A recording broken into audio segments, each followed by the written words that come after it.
Assalamualaikum warahmatullahi wabarakatuh. Perkenalkan, nama saya Nur Aulia dari kelas 10 TAB 2. Di video kali ini saya akan menjelaskan materi tentang dasar-dasar hidrolik. Hidrolik merupakan ilmu yang mempelajari cairan terkait dengan gerakan dan tekanan di dalam pipa atau silinder. Hidrolik digunakan untuk mengoperasikan peralatan untuk mengangkat, mendorong, dan menggerakkan barang-barang berat.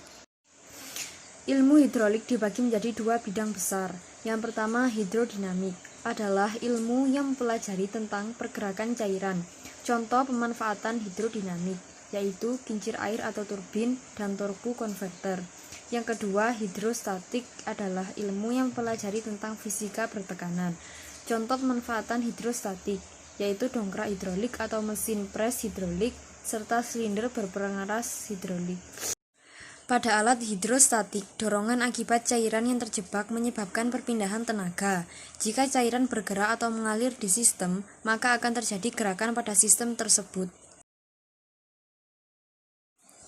Sifat-sifat cairan. Yang pertama, mampu menyesuaikan diri sesuai dengan wadahnya. Yang kedua, tidak dapat dimampatkan. Yang ketiga, mampu meneruskan pressure ke segala arah. Kegunaan fluida. Yang pertama, meneruskan gaya dan tenaga melalui saluran ke aktuator supaya dapat melakukan kerja. Yang kedua, media pelumas pada sirkuit dan komponen hidrolik. Yang ketiga, media pendingin, pembawa panas menjauh dari komponen-komponen di dalam sirkuit hidrolik dan membuangnya ke tempat lain. Serta yang ketiga, fluida menyekat celah antara bagian-bagian yang bergerak untuk meningkatkan efisiensi dan mengurangi panas yang diciptakan oleh kebocoran yang berlebihan.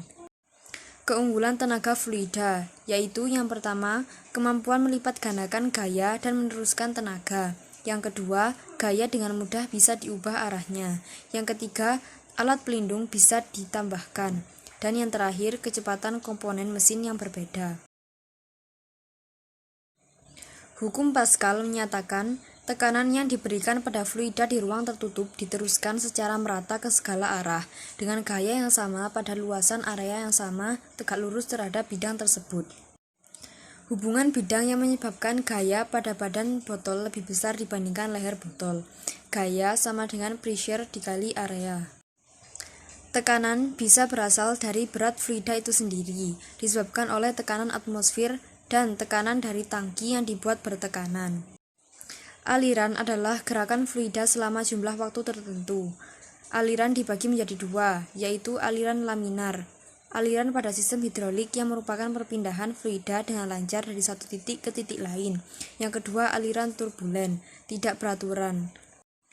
Penurunan tekanan bergantung pada laju aliran melewati orifice, ukuran orifice, dan kemudahan fluida untuk mengalir atau viskositas.